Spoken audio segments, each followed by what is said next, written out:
You can cut. So 100 million shillings. 100 million shillings.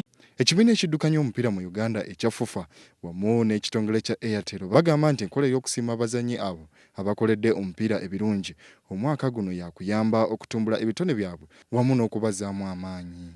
Okola awards zino kwe kuteekamu amaanyi mu bazannyi mu mupiira mu Uganda okuba nti buli mwaka wabeerawo abawangula era nga babagendeeka obulamu bwabwe bukyuka.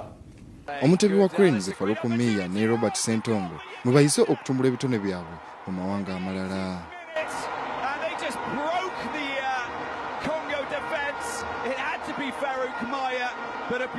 Omuwanguzi wa kutwala ekirabo ekitayogeddwa abalala bakuweebwa ebyapa by'ettaka. Magogo agamba nti omulundi guno abazannyi bakoledde eggwanga ebirungi gamba ng'okwambusa Uganda okutuuka mu kifo ekyenkaaga-mu-2 mu FIFA rankings n'okutwala Uganda mu mpaka za Africa Cup nga bano basaanye okwebazibwa ekyensusso. Era ng'omukolo guno gwakubaawo nga 2 Desemba 2016. Mu bifo ebiteekeddwawo mulimu omuzannyi omusajja asinze nga muli golo wa Cranes Dennis Onyango agenda kuvuganya n'omutebi Faruku Miya, Muhammad Shaban ne Elisa Sekisambu. Ntendera mulimu omukazi asinze mu banne wamu n'ebirala bingi. Omwaka ogwedde omuzannyi Faruku Miya yasinga banne bonna. Bunya Emmanuel, WBS TV, Amasunsule.